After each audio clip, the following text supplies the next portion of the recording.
Hola, hermanos y amigos de la continuación de la Iglesia de Dios. Tradicionalmente utilizamos muchas escrituras para argumentar el tema en cuestión.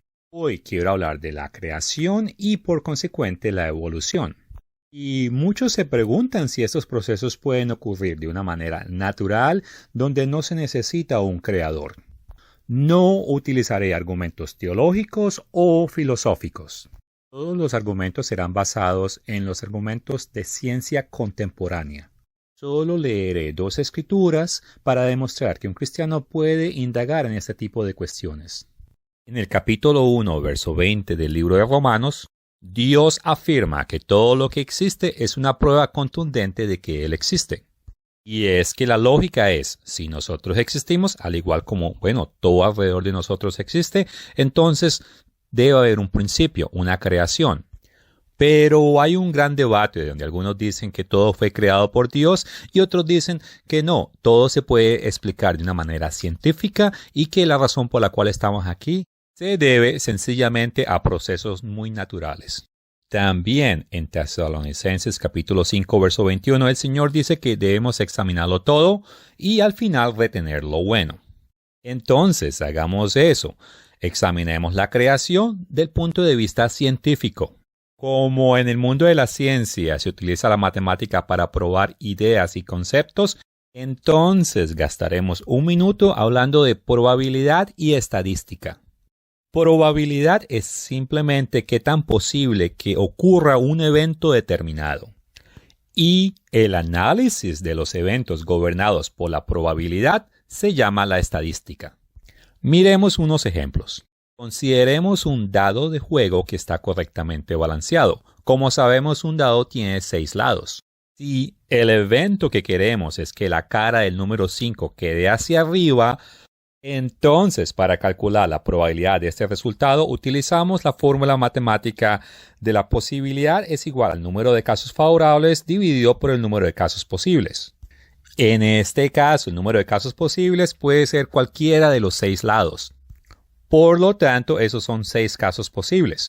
Y el número de casos favorables se refiere a los eventos que queremos como resultado. En este caso es la cara del 5, solamente hay una sola. Por lo tanto, nuestro número de casos favorables es 1. Podemos decir que la probabilidad del caso favorable es 1/6 o 1.16 o mejor dicho, el 16.6%. Aquí me gustaría recordarles que la probabilidad se usa extensamente en las áreas como la estadística, la física, la matemática, las ciencias sociales, la investigación médica, las finanzas, la economía y la filosofía para sacar conclusiones sobre la probabilidad de sucesos potenciales y la mecánica subyacente de sistemas complejos. Ahora quiero hablar de la creación del universo, que es un evento que los científicos lo llaman como el Big Bang.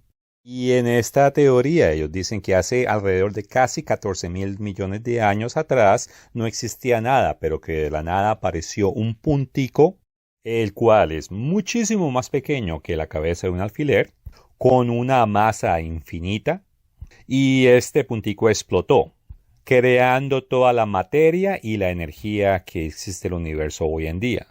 Desde ese entonces el universo se ha estado expandiendo e inclusive el telescopio Hubble demostró que la expansión del universo está aumentando. Cuando le preguntaron al famoso físico teórico y cosmólogo Stephen Hawking qué había antes del universo, él dijo que no había nada.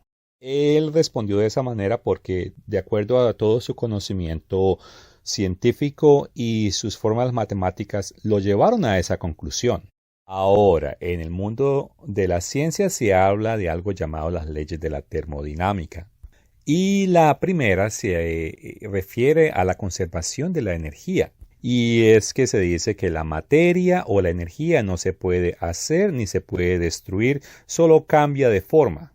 Cuando aplicamos esta regla al Big Bang o la creación del universo, no tiene sentido porque se está hablando de que nada creó todo lo que existe. Por varias décadas los científicos han aceptado de que un Big Bang creó este universo. Pero de ahí a aceptar que la energía y la masa se creó allí, no todos estaban de acuerdo. Y por eso formularon una teoría llamada el universo oscilante. Y la propuesta es que el universo continuará expandiéndose hasta que llega un momento en que se detiene y empieza a contraerse. Y se vuelve toda esa materia hasta un punto pequeño, infinito, y todo el proceso se vuelve a repetir. Claro, todo esto toma muchísimos millones de años. Pero recientes estudios, incluyendo un modelo matemático por dos matemáticos de la Universidad de Tusk en Massachusetts, determinaron que matemáticamente es imposible que el universo haya existido por siempre. Ellos afirman que matemáticamente el universo tuvo un principio. Ahora les voy a sumarizar toda esta cuestión científica en pocas palabras.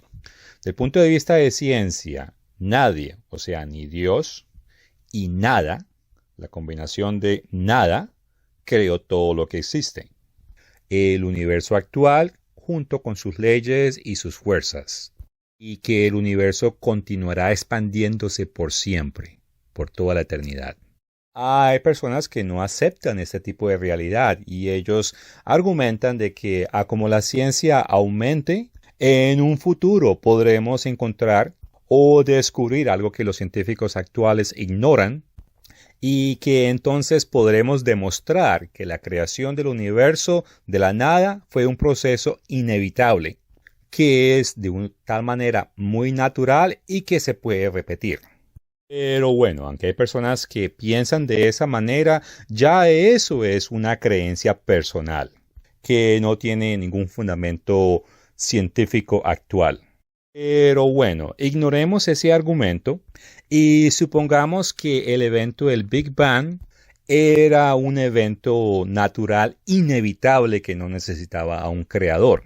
Y la ciencia nos dice que ese evento sucedió alrededor de hace 14 mil millones de años y creó nuestro universo actual. Y aquí viene otro gran descubrimiento que la ciencia ha hecho. El Big Bang sí iba a crear un universo. Pero, ¿qué tipo de universo? Es una historia muy diferente, ya que el universo que nosotros conocemos depende de unas constantes universales con valores muy precisos. Consideremos la prueba del universo bien afinado. Y es que el universo es un lugar muy hostil para la vida así como la conocemos. Y en realidad los seres vivientes somos muy frágiles. Y es que la vida de los seres vivientes dependen de fuerzas muy precisas y valores constantes de propiedades físicas del universo. Como sabemos, lo mejor de la ciencia argumenta que el universo tuvo un inicio y que al principio ninguno de estos valores habían sido determinados.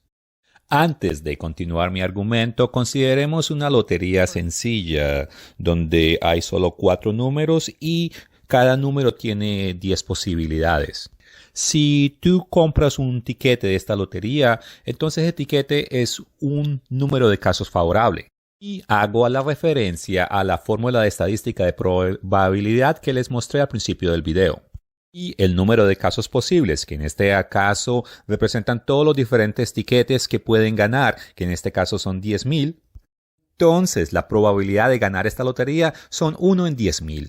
Ahora, consideremos lo que la ciencia nos dice con todos sus avances. Primero, nuestro universo es real y existe. Hay personas que les gusta argumentar que hay otros universos. La cruda realidad es que ningún modelo matemático completo ha podido probar la existencia irrefutable de otros universos. En pocas palabras, tenemos un solo universo, que representa un solo tiquete. ¿Un solo tiquete para qué? Para crear un universo que pueda albergar vida como el universo en el que vivimos. Me explico. Al principio de la creación del universo, y esto es de acuerdo a la ciencia, los valores y constantes a los cuales me estaba refiriendo no se habían creado, no se habían establecido. Y así como en una ruleta, cada uno de estos valores en el principio del universo estaban estableciéndose.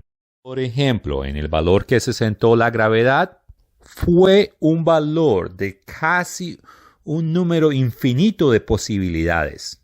Para ilustrar el argumento, considere una playa llena de arena y que cada granito de arena en esa playa representa un valor posible que la gravedad se hubiera sentado al principio de la creación.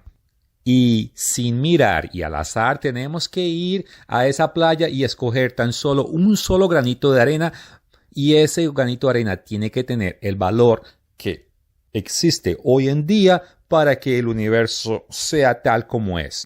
En otras palabras, si agarras un granito de arena que representa un valor más débil de lo que la gravedad es hoy en día, entonces la creación de estrellas y planetas no fuera posible. Si agarras un granito de arena que representa un valor un poquito más fuerte de lo que la gravedad es hoy en día, entonces cosas tan pequeñas como una manzana serían comprimidas debido a demasiada gravedad. Y la gravedad es solo uno de esos muchos valores que están debajo en la fórmula de los casos posibles. No hay que ser un matemático ni un científico para pronto darse de cuenta de que al azar un universo que pueda albergar vida no sucederá sencillamente al azar. Alguien o algo tiene que estar allí manipulando todos estos valores para asegurar de que un universo correcto se logre que pueda albergar vida. Pienso que es importante notar los contraargumentos que las personas utilizan para tratar de menospreciar el argumento de un universo bien afinado. Consideren los peces dentro de una pecera. Ellos viven allí y ellos lo único que ven es, la pecera donde están y el cuarto donde la pecera está localizada. Es muy fácil para esos pescados concluir que el único universo que existe es solamente lo que ven y ignoran totalmente de que hay ríos y mares y lagos donde ellos también podrían vivir. De igual manera, la raza humana, vivimos en este universo y de tal manera pueden llegar fácilmente a concluir de que este es el único tipo de vida que puede existir y que este es el único tipo de universo que puede albergar vida. Tal vez si el universo fuese diferente, otro tipo de vida podría haber surgido. Esa inquietud es muy válida, pero la ciencia al igual sigue avanzando y siguen creando modelos matemáticos. Y como la ciencia tiene que ver con probar ideas y probar teorías, todo parece indicar que lo único que podemos probar y que funciona es el modelo y la realidad en la que nosotros vivimos. Otro argumento que trata de menospreciar el argumento del universo bien afinado es que de la misma manera como nuestro universo fue creado, muchísimos millones, trillones de universos, o sea, un número infinito de universos también fueron creados y siguen siendo creados. Y utilizan un razonamiento de que todo lo que es posible puede pasar, o sea que técnicamente hay un universo donde la raza humana es dominada por alienígenas y hay otra versión del universo donde la Tierra es dominada por unicornios. Y a muchas personas les fascina esta idea y es más, muchas películas y series de ciencia ficción se han creado basado en esta idea. Pero una triste realidad para estas personas es que bajo la comunidad científica no se tiene mucha fe en esta idea. Y aunque hay algunas fórmulas matemáticas que parecen permitir la idea de muchos universos, la verdad es que nadie ha podido crear un modelo matemático completo que pruebe la existencia de muchos otros universos. Y no es por falta de ganas, porque hay personas que están dedicando toda su vida a tratar de probar de que hay otros universos. Y es que los científicos ya entendieron que el universo en el que existimos no debería de existir. Porque si hubiera habido solo un solo Big Bang y un solo universo, las posibilidades de que se creara un universo como el de nosotros son imposibles. Una analogía para entender el argumento es, imagínate que cada día tienes que ir a comprar un solo tiquete de la lotería y tú debes ganar ese tiquete de la lotería cada día por todo un año. Todos sabemos que es muy difícil comprar un tiquete ganador. Y imagínese comprar un tiquete ganador todos los días por todo un año seguidos y siempre ganar el premio mayor. Eso es absurdo, y cuando se creó el universo en el Big Bang, cada constante universal era un valor independiente, una lotería independiente. Pero da la casualidad de que cada uno de esos valores atinó a un valor específico y necesario para crear un universo habitable. Y es que aunque el universo es bien hostil, fue favorable lo suficiente para tener vida en el planeta Tierra.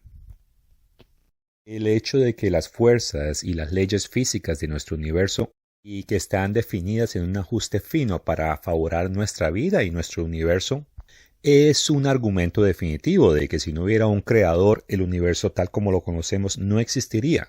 Por eso los que oponen este argumento creen y dicen que debe haber muchos universos y que nuestro Big Bang solo creó nuestro universo hace casi 14.000 millones de años, pero que desde la eternidad hasta la eternidad se han creado y se seguirán creando nuevos universos constantemente.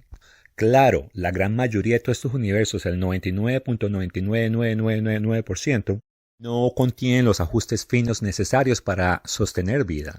Esta gente propone un número infinito de universos. Para poder conceptualizar esta idea, mira la arena de la playa. Y supongamos que cada granito de arena representa uno de esos universos que han sido creados o que se están creando. Ahora, toda la arena de las playas del mundo es muy poquita arena. Así que escogeremos el espacio que ocupa todo el sistema solar. Y supongamos que podemos llenar todo ese espacio con arena. Sí, yo entiendo que tal vez no existe tanta arena en el universo, pero un equivalente a esa cantidad de granitos de arena, y tal vez mucho más, es la cantidad de universos que podrían existir bajo esa idea. Y como hay tanta cantidad, las leyes de probabilidad nos aseguran de que debe haber tantos universos con un ajuste fino favorable para la vida, al menos igual al número de universos equivalentes a los granitos de arena que hay en una playa. Que dentro de esa cantidad de universos que tienen las fuerzas y características similares a nuestro universo, al menos el número de universos equivalentes a un puñado de granitos de arena han logrado desarrollar vida tal como la conocemos. La idea es fascinante y la comunidad científica no descarta esta idea, pero no tiene mucha fe en esta teoría, porque todo parece indicar que solo nuestro universo es el que existe. Ahora, con esto vamos a hablar del siguiente argumento, y es que resulta de que el planeta Tierra no debería existir. Me explico, el planeta Tierra es muy raro. No se parece en nada a todos los otros planetas que han sido descubiertos. Es como si a propósito hubiera sido creado y modificado para que pudiese ser habitable. Es más, en mi presente, septiembre de 2022, los científicos están muy excitados porque ellos han descubierto el planeta LP899c. Es que el tamaño del planeta, el tamaño del Sol y el tipo de Sol y la distancia entre estos dos son favorables para hacernos creer que la temperatura en ese planeta es similar a la temperatura del planeta Tierra. Para mejor apreciar este argumento, por ejemplo, la temperatura en la Luna, en el día son 120 grados. Considere que la temperatura en la que el agua hierve son 100 grados, pero en la noche son menos 120 grados. El agua se congela a 0 grados. Pero bueno, la Luna no tiene atmósfera. Consideremos Marte. Ese planeta sí tiene atmósfera. Pero la temperatura promedio de ese planeta son menos 63 grados. Definitivamente la Tierra es un planeta raro, así que exploremos este asunto un poco más a fondo. Si el argumento del ajuste fino del universo no es suficiente, consideremos la teoría de la Tierra rara. Como la ciencia y la tecnología continúa avanzando, cada día la ciencia empieza a entender de que la vida orgánica solo existe en el planeta Tierra. La teoría funciona así. Para que la vida surja tiene que haber un planeta que tenga las condiciones correctas. Y como la Tierra fue ese planeta, entonces por eso es que hay vida aquí. Pero, ¿cuáles son esas condiciones correctas? Bueno, hay galaxias. Y en las galaxias hay muchas estrellas. Es más, el planeta solar pertenece a la galaxia de la Vía Láctea. Hacia el centro de las galaxias hay demasiadas estrellas, por lo tanto hay mucha radiación. Y criaturas vivientes no podrían sobrevivir allí debido a ese exceso de radiación. Nuestro sistema solar está alejado del centro de nuestra galaxia, que una vez más es llamada la Vía Láctea. Nuestra estrella, como sabemos, es el Sol. Todas las otras estrellas que vemos en el cielo están tan separadas que, aunque recibimos su luz en las noches, nuestras noches son oscuras. Si nuestro sistema solar estuviese más cerca del centro de la Vía Láctea, entonces nuestras noches serían muy iluminadas y la radiación de las estrellas sería demasiado fuerte. Además, la ciencia ha descubierto de que nuestro Sol es de un tamaño correcto para la vida. Me explico, si el Sol fuera un poco más grande, entonces la radiación sería muy nociva, sería demasiado fuerte. Si el Sol fuese un poco más pequeño, entonces el planeta Tierra debería estar más cerca del Sol. Por lo tanto, se enlazaría con el Sol, lo cual tampoco es bueno. También ha descubierto de que estrellas tienen diferentes clasificaciones. El Sol es clasificada como una estrella G2 de la secuencia principal. Lo que esto significa es que el Sol es una estrella muy estable y que dura así por mucho tiempo.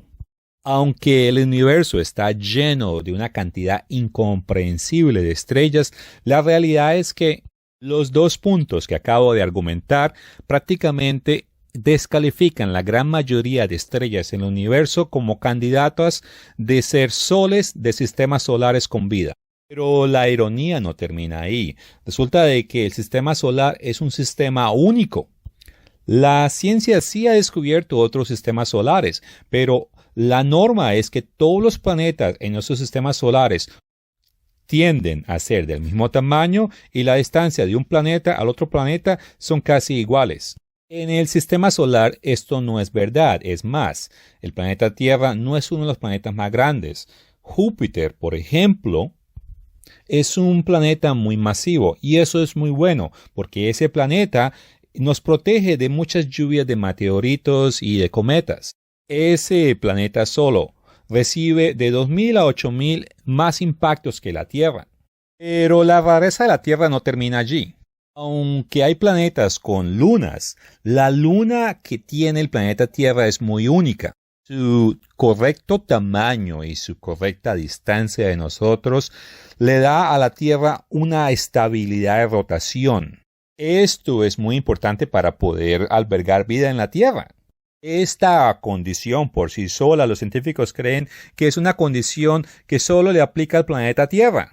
Ahora, ¿sabías que la Tierra tiene un ángulo de inclinación hacia el Sol de 23.5 grados? Si este ángulo de inclinación fuera mayor, entonces los veranos serían mucho más largos y los polos se descongelarían. Y el ángulo fuera menor, entonces el ecuador siempre sería muy caliente y los polos serían demasiado fríos. Como sabemos, las estrellas producen radiación, inclusive el Sol produce radiación que es nociva en demasiada cantidad para nosotros.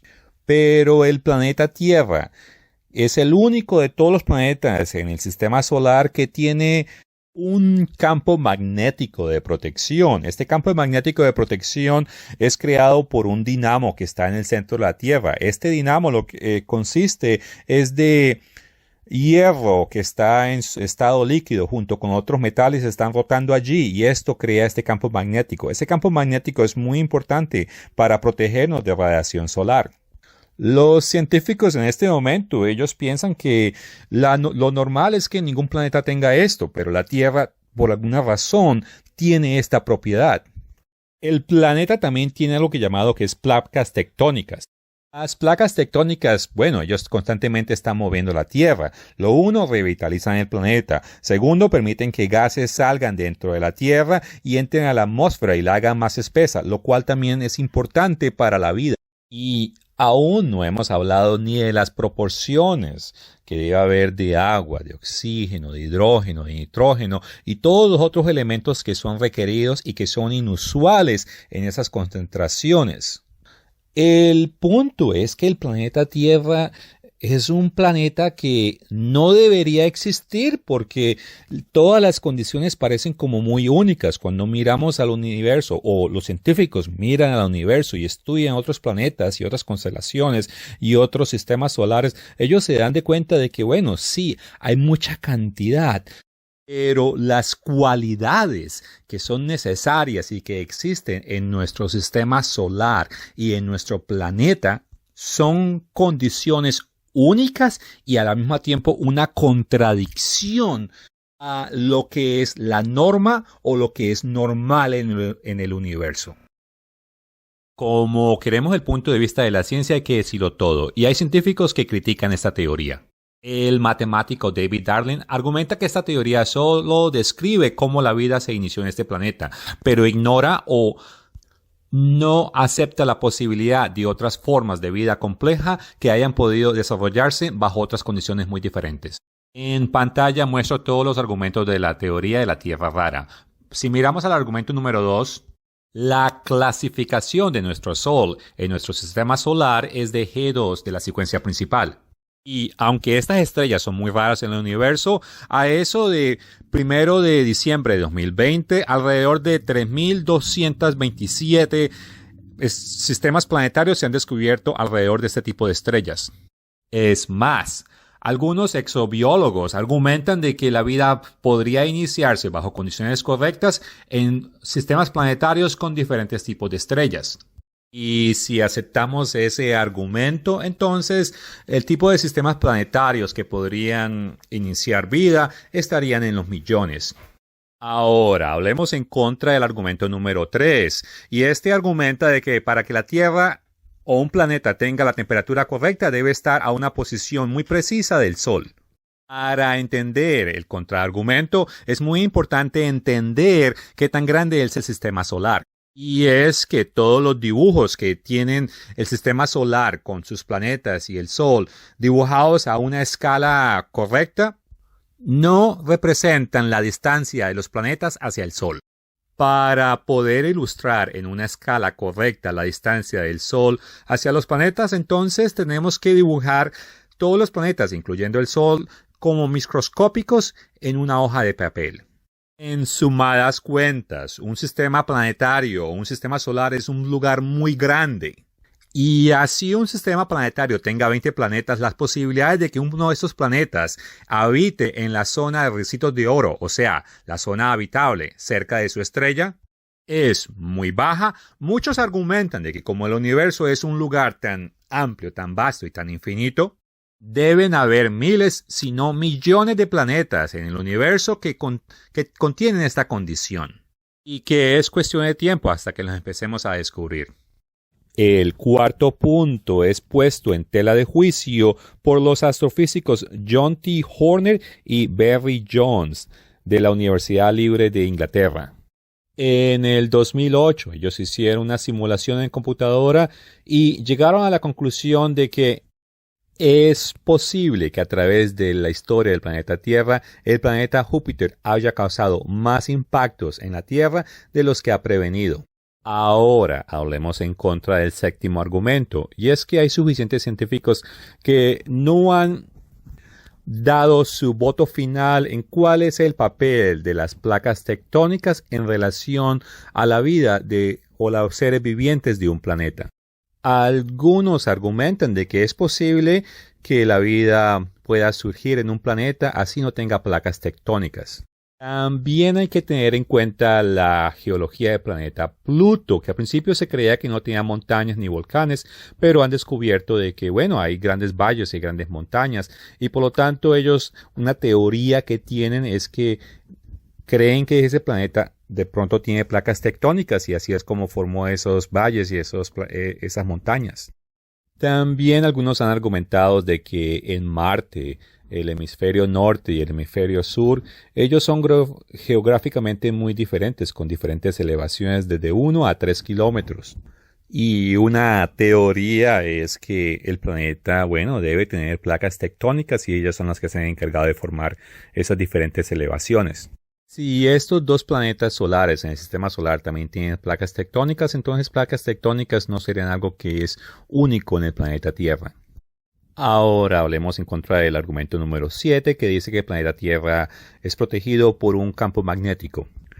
El científico y geólogo quien trabaja para la NASA, James Fraser Canstin, argumenta que un campo magnético de repente no es necesario o requerido para sostener vida en un planeta.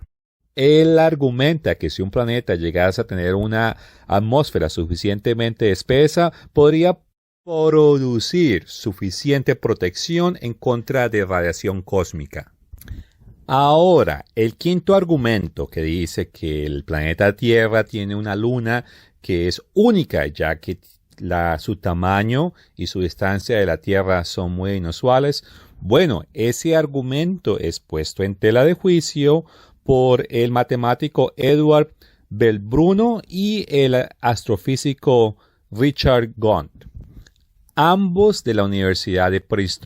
Estos señores argumentan de que asteroides troyanos, los cuales son cuerpos celestes que comparten la órbita de ciertos planetas. La cosa es que estos asteroides troyanos con el tiempo pueden ser atrapados por la gravedad del planeta y se vuelven la luna de esos planetas. En pocas palabras, lo que estos señores dicen es que, bueno, sí es raro que la Tierra tenga una luna a esa distancia, a ese tamaño, pero es posible que lo mismo pase con otros planetas por allá, ya que hay muchos asteroides troyanos.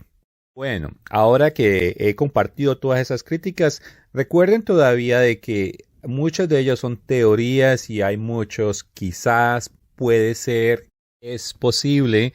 La cosa es que la Tierra tiene todos estos puntos o estos argumentos a su favor.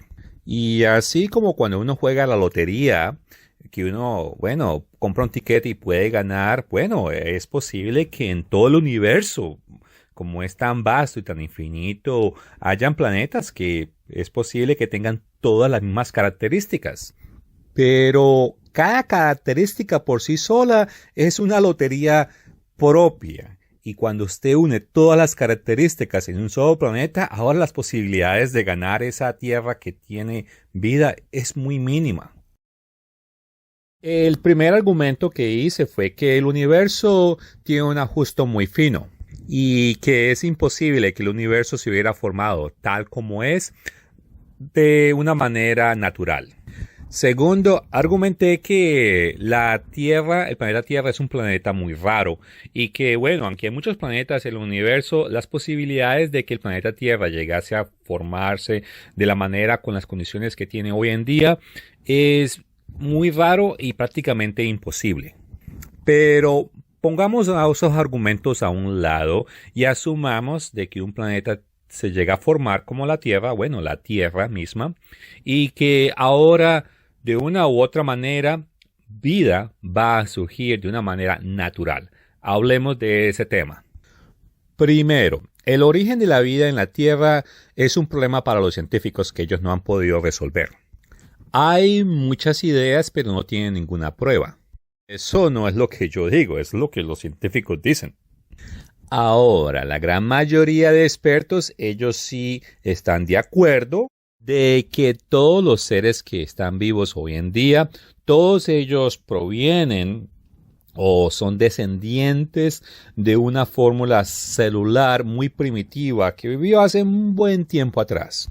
Ellos no saben cómo esa primera célula sucedió, pero que eso sucedió alrededor de 3.900 millones de años atrás. El punto es que las personas que creen en evolución creen que la vida apareció espontáneamente en el planeta. El problema es que el organismo vivo más sencillo que la ciencia conoce es una sencilla célula.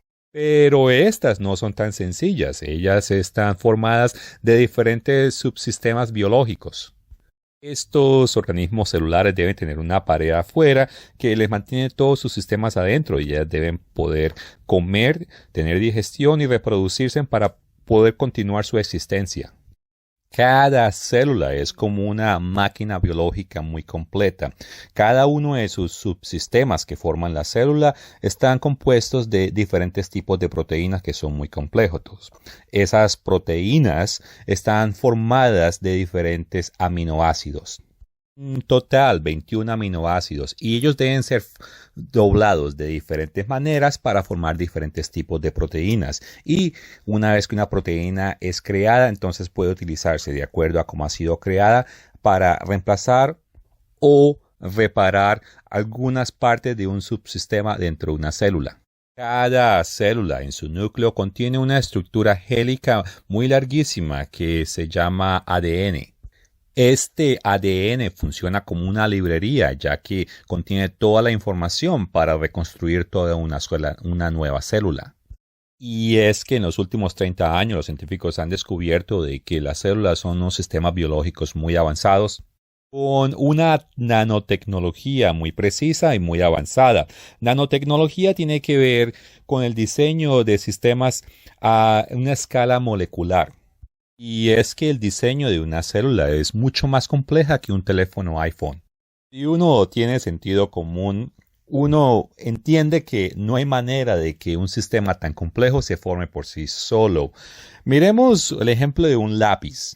Un lápiz es, solo hecho de carbón en el centro y madera afuera. ¿Cuáles son las posibilidades que por pura casualidad de repente se forme una barrita de carbón en el centro de un pedazo de manera correcta? O sea que naturalmente se cree un lápiz afuera, en la selva, y que sea larguito y delgado. También que se le pueda sacar punta. Algunos dirán, tal vez posible. Ahora que ese lápiz en la selva también aparece con un borrador. Apenas usted diga eso, todo el mundo va a decir, no, imposible, o sea, es que eso no sucede. Y esos son 3 materiales que no son difíciles de encontrar allá. Carbón, madera, el borrador y de repente algo que los una. Un tipo de goma natural. Y es que nosotros, podemos correlacionar, sabemos cómo una casa se hace, sabemos cómo un carro se hace, porque son cosas que nosotros vemos todos los días y decimos que son cosas complejas, pero lo que pasa es que no tenemos acceso a microscopios, a la tecnología, o sea, estamos hablando de las personas comunes y corrientes, que no tenemos el entendimiento preciso para poder apreciar lo complejo que es una célula. Y la ciencia misma dice, es que ni siquiera un transbordador espacial es tan complejo como una célula. Nosotros, la raza humana, hemos creado tecnología, creamos máquinas todo el tiempo, pero nuestras maquinarias no se reproducen o se duplican, tampoco se reparan a sí mismas. Y la cosa es que las células, ellas no son solo unas máquinas que funcionan para sí mismas, pero ellas siempre forman parte de estructuras más complejas. Pero, ¿por qué alguien se atreve a decir que una célula es mucho más compleja que un teléfono celular? Consideremos lo siguiente. Las células utilizan proteínas de muchas maneras, inclusive para repararse a ellas mismas. El hecho de que la célula sepa de que un subsistema está dañado y necesita ser reparado es un misterio para los científicos, pero ellos han entendido que el núcleo que se encarga de controlar todos los procesos dentro de la célula inicia el proceso de reparación. El núcleo en sus paredes tiene algo llamado poros nucleares. Estos poros nucleares actúan como puertas. Estos poros nucleares solo permiten la entrada de carbohidratos, de moléculas de señalización y lípidos adentro del núcleo. Recordemos que dentro del núcleo está la cadena de ADN. El ADN es esa librería donde está codificada todas las instrucciones de cómo hacer una nueva célula.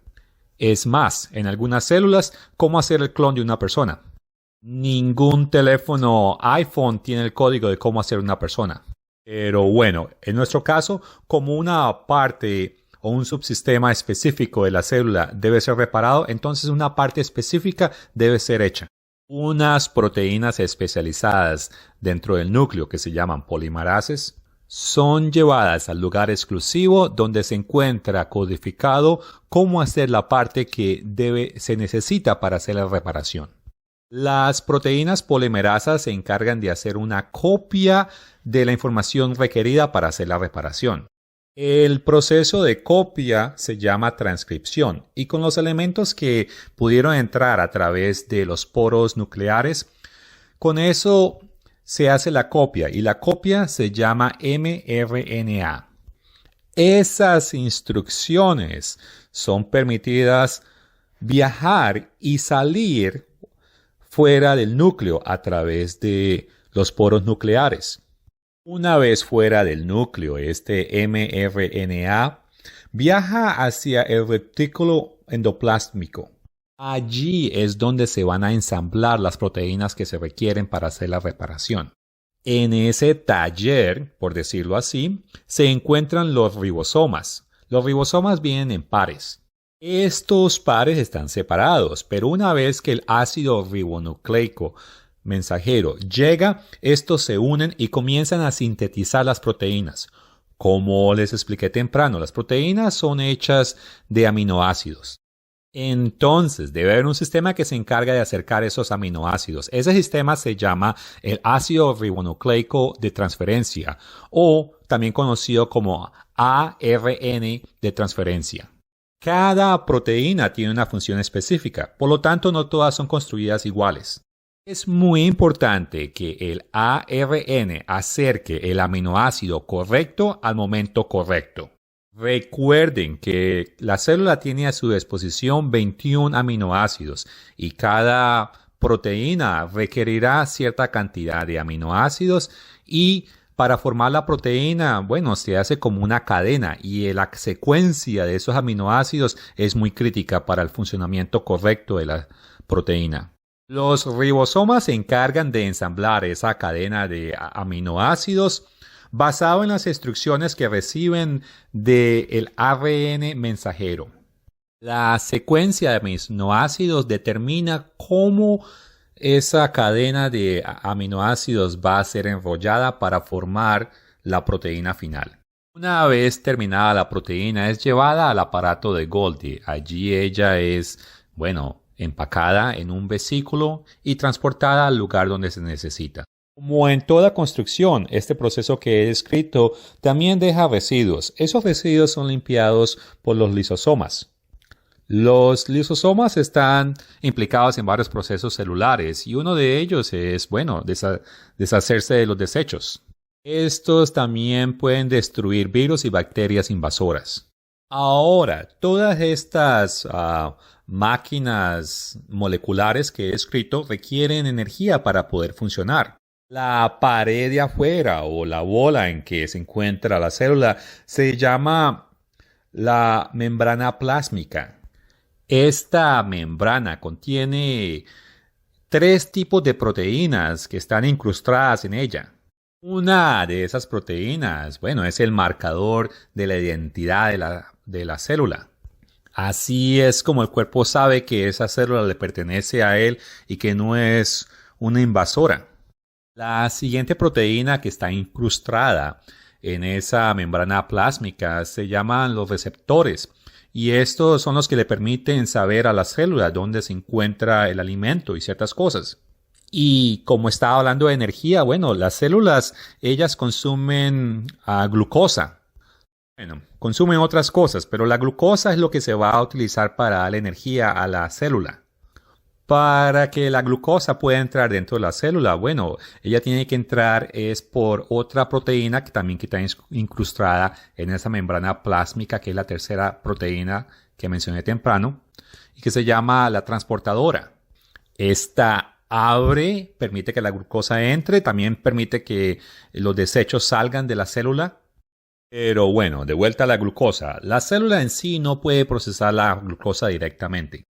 Pero la glucosa es convertida en trifosfato de adesonina o ATP dentro de la mitocondria. Por lo tanto, podemos decir que las células tienen su propia planta de poder, que es estas mitocondrias.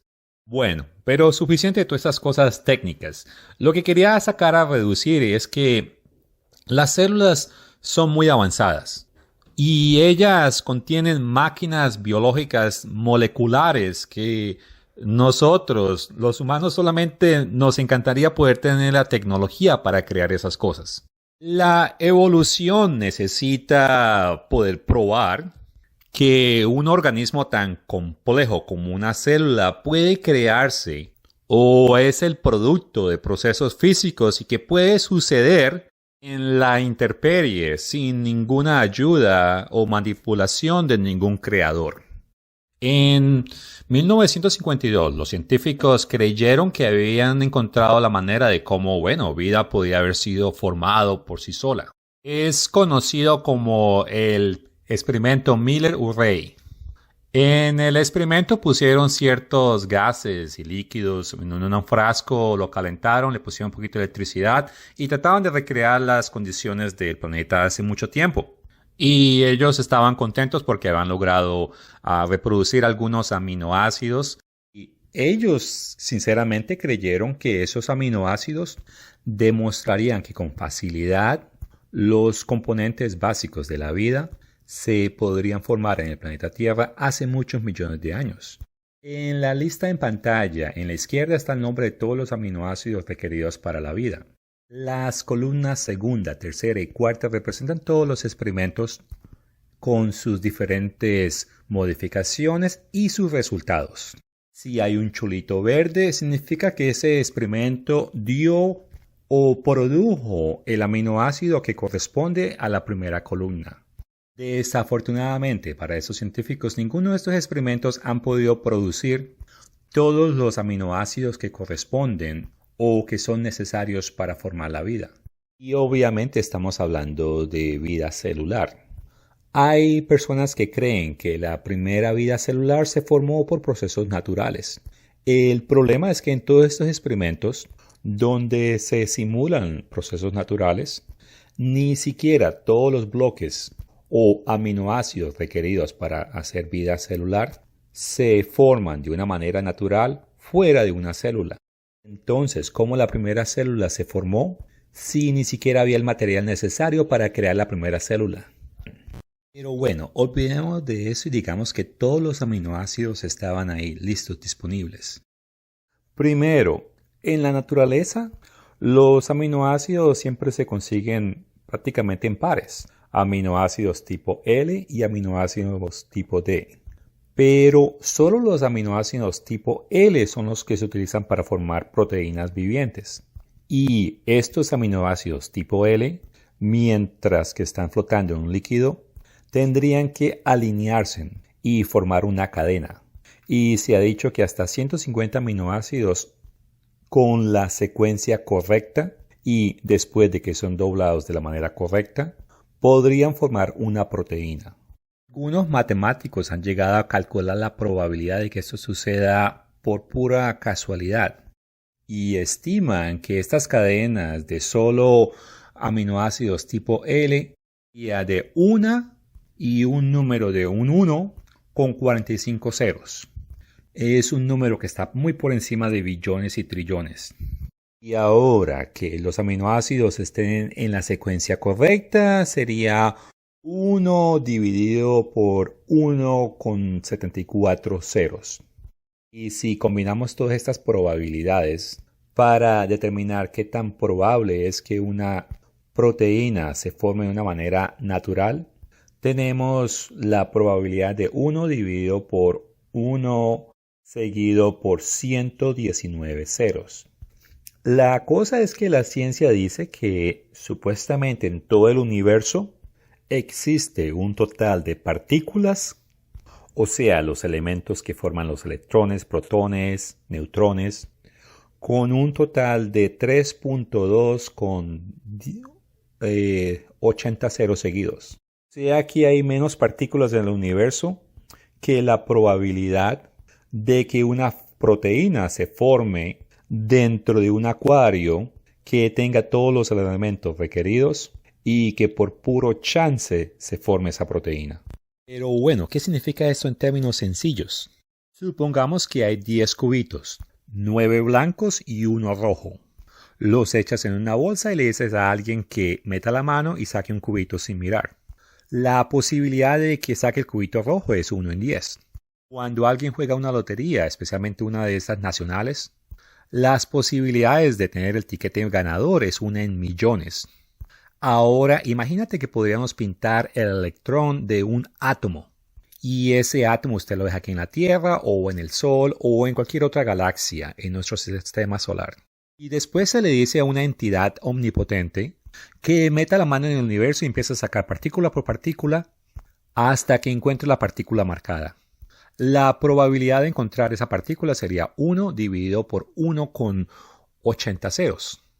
Resulta que la probabilidad de que se forme una proteína viviente, por puro chance, tiene una probabilidad mucho menor. Bueno, dejemos la cosa ahí. Porque hemos estado hablando de las cosas que son necesarias para armar las estructuras principales de la célula. Digamos o supongamos que toda la estructura principal o elementos principales están ahí, como el ácido nucleico, las proteínas, los carbohidratos, los lípidos, que ya todo esto están hechos y se encuentran en abundancia en el mismo acuario, en el mismo río, en el mismo mar. Ahora solo queda armar la primera célula viviente que, de acuerdo a algunos científicos, estiman que existió hace 3.500 millones de años atrás. Una analogía a esto sería, bueno, construir una casa y que todo ya está ahí, los bloques, el cemento, la cabilla, el techo, las ventanas, que lo único que hay que esperar es que venga un huracán y arme la casa. Y lo que estamos contemplando es que sustancias parecidas a proteínas se unieron y espontáneamente cobraron vida. Y inmediatamente empezaron a consumir algo para mantenerse en vivos. Y de alguna manera estas maquinarias moleculares empezaron a reproducirse. Como mencioné temprano, en el núcleo de la célula se encuentra el ADN. Sabemos que el ADN contiene información para reparar la célula. También tiene la información que determina la función de la célula. Y también determina cómo y cuándo la célula se duplicará. Y digo duplicar porque así es como las células más sencillas se reproducen. Estos procesos son muy sofisticados y nadie se puede imaginar o explicar cómo la primera célula llegó a hacer eso. Cuando la ciencia descubrió la célula, pronto ellos se imaginaron que procesos naturales inevitablemente crearían células. Pero a como la ciencia avanza, hemos descubierto que la célula es muy compleja. Y las esperanzas de explicar cómo una célula puede crearse por procesos naturales, cada día se vuelve una teoría más improbable. Ahora, hay que decirlo todo, la ciencia tiene una teoría llamada endosimbiosis. Bajo esta teoría ellos proponen que un organismo de una sola célula y las paredes o la bolsita esa que contiene este microorganismo es una membrana celular y que cuando absorbía algo, lo que absorbía lo cubría también de esa misma membrana celular y que estos microorganismos absorbieron bacterias las cuales podían sintetizar energía solar y crear glucosa o azúcares. Y que también absorbieron otras bacterias, las cuales podían combinar el oxígeno con la glucosa para crear energía. Estas bacterias dentro de ese organismo celular formaron una simbiosis y más adelante la bacteria que convertía luz solar en azúcar se convirtieron en lo que nosotros conocemos hoy en día como el cloroplasma. Y la bacteria que convertía oxígeno y glucosa en energía se convirtió o desarrolló las mitocondrias. Aceptemos esta teoría como un hecho, una realidad. Primero, no explica cómo los organismos unicelulares se crearon, ni tampoco las bacterias. Y bueno, en sumadas cuentas, las células más sencillas o primitivas son tan complejas y compuestas de varios subsistemas biológicos. Y todos esos subsistemas son necesarios para que la célula esté viva. Y la ciencia misma dice que los organismos vivos deben ser autosuficientes, contenidos, deben comer, digerir, reproducirse. Y todas estas condiciones eran requeridas de la primera célula. El ADN dentro de las células le da dirección a estas y la cosa es que las proteínas no pueden sobrevivir sin el ADN y el ADN no puede existir sin proteínas. Y bueno, si decimos que digamos que estos dos aparecieron de una, de todas maneras una célula moriría porque un proceso de casualidad no le daría o crearía un sistema digestivo. Pero bueno, voy a dejar la cosa ahí. Y no tienes que creer todo lo que decimos, puedes chequear, investigar a través de Google. Y hay personas necias que afirman que la vida se inició en los mares y eso es lo que se enseña en las escuelas. Pero cuando uno se profundiza en estos temas, O sea, temas de cómo funcionan las células, y uno llega a conocer de ese mundo tan sofisticado, fácilmente uno se da de cuenta de que no hay manera de que condiciones naturales puedan llegar a crear una célula, e inclusive una de las células más sencillas. Bueno, voy a hacer un resumen y después de eso haré un punto final y el video termina. Primero argumenté de que la ciencia afirma que nada creó todas las cosas que existen. Y de eso se trata la teoría del Big Bang. Después de eso argumenté que la ciencia nos comunica de que el universo está bien afinado. Y es que la ciencia nos enseña que en los primeros segundos de la creación del universo se asentaron unos valores universales y fundamentales que determinan las leyes de la física o leyes del mundo físico en el que vivimos.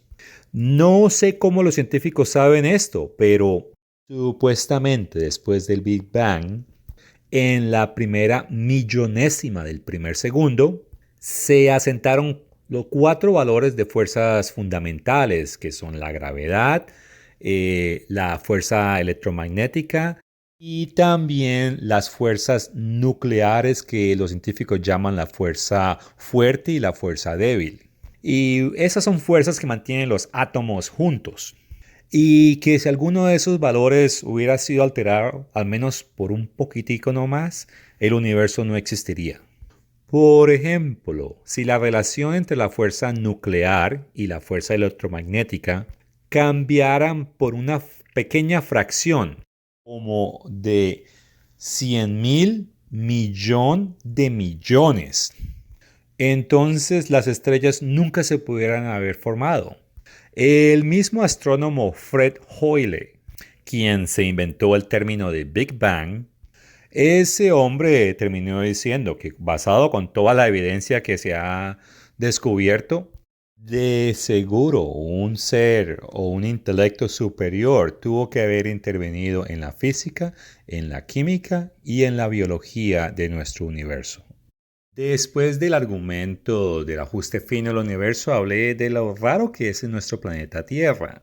Y hablé de menos de 10 puntos, pero en sí hay personas que argumentan que hay hasta 200 parámetros, los cuales tienen que tenerse en cuenta que se dan en la Tierra, pero que sería muy difícil conseguir todos esos parámetros en otros planetas para que favorezcan el desarrollo de la vida. Y debido a todos esos parámetros fue como por ejemplo el proyecto SETI, era un proyecto de búsqueda de inteligencia extraterrestre. Se paró porque se dieron de cuenta de que no, las posibilidades de verdad tener un contacto extraterrestre, la ciencia nos hace caer en cuenta de que eso nunca va a suceder. En los años 60 y 70 había mucho optimismo. Pero a como comenzamos a comprender lo difícil que es crear las condiciones para que la vida exista, a muchos de los científicos les parece increíble que nosotros existimos porque deberíamos ser una imposibilidad. Nosotros no deberíamos estar en este planeta, no deberíamos existir como raza. Nosotros o nuestro planeta es lo imposible del universo. Pero bueno, después de eso hablé de la célula, la cual es la vida biológica más fundamental. En los años 60 los microscopios no eran muy buenos y los científicos no sabían mucho de la célula. Pero en los últimos 30 años hemos aprendido tanto de una célula, cómo funciona, que nos hemos quedado asombrados lo complejo que es ese sistema. Y bueno, con esto termino mi resumen y ahora quiero hablar del último punto. La ciencia nos enseña que la Tierra ha existido alrededor de 4.500 millones de años y que alrededor de 2.500 millones de años atrás las primeras células aparecieron. Luego, entre 245 a 65 millones de años atrás, los dinosaurios, bueno, reinaron. Y después sucedió un evento cataclístico que acabó con toda esa vida. y que bueno, después al mucho tiempo nueva vida surgió y que supuestamente todo es un proceso evolutivo. O sea, que un organismo sencillo y debido a alteraciones genéticas a través de las generaciones, y junto con la ayuda de un proceso llamado selección natural, estos organismos primitivos pueden evolucionar en uno o varios tipos de seres que tienen características muy diferentes a la primera generación de la especie original. Aquí me gustaría hacer un pause pequeño y aclarar que en la continuación de la Iglesia de Dios, creemos que el hombre ha existido en el planeta Tierra por los últimos 6.000 años. Dios lo creó y lo puso en la Tierra. Eso no es lo mismo que decir que la Tierra fue creada hace 6.000 años. La ciencia nos enseña que, bueno, la Tierra fue creada hace 4.500 millones de años y, bueno, hubieron dinosaurios hace muchísimo tiempo. Y también explicamos que la Tierra al principio era un lugar perfecto, pero después fue destruida y después fue recreada o recondicionada. Pero no me voy a ir en detalles porque el objetivo de este video es darle una introducción breve al televidente de argumentos científicos sólidos acerca de qué es lo que la ciencia ha descubierto en los últimos 30 años con referencia a la creación. El video es largo, así que haré mi último punto breve. Y es que el planeta Tierra ha tenido cantidad de especies animales y vegetales. Es más, parece que hubieron chimpancés muy avanzados antes que Dios puso a Adán en la tierra. Y la misma ciencia, con avances y estudios de ADN, ya descubrió o reconoció que todo humano que anda o que ha vivido, todos son descendientes de una mujer, a cual ellos bautizaron como la Eva. Bueno, la ciencia argumenta que todos los seres vivos hoy en día, todos son productos de evolución. Y hay una rama de ciencia llamada la paleontología, y esta gente van y escarban y ellos son los que buscan huesos prehistóricos, animales prehistóricos. Bueno, el cuento es que esta gente a través de la historia han conseguido cantidad de huesos y los han armado y han creado teorías y han identificado muchas especies. Y ese es el problema, que a como la tecnología y la paleontología han avanzado, ellos muy correctamente han podido identificar muchas de esas especies que han existido y que inclusive ya están extintas. Pero eso es todo lo que consiguen. No consiguen lo que ellos llaman fósiles de transición. Me explico. Ellos quieren encontrar huesos los cuales cuenten una historia que demuestren que cierto tipo de animal gradualmente fue cambiando a través de la historia y de esa manera transicionar de una especie a otra especie completamente diferente. Esto es lo que ellos llaman el eslabón perdido. Y se han hecho excavaciones en toda parte del planeta Tierra y han logrado descubrir especies y han podido colaborar esos descubrimientos y comparar con los descubrimientos que se han hecho por otros paleontólogos en otras partes del planeta. Pero siempre es el mismo problema. Descubren huesos petrificados que prueban la existencia de cierta especie que ya se conocía, o en ocasiones se descubren especies de las cuales no se sabía nada, pero con características muy únicas y ya definidas, y sin ningún parecido a otras especies. Es como si las especies se hubieran aparecido ya formadas y definidas, y no hay ninguna evidencia de que hubo una transición mayor de una especie a otra especie para poder probar la hipótesis de la evolución.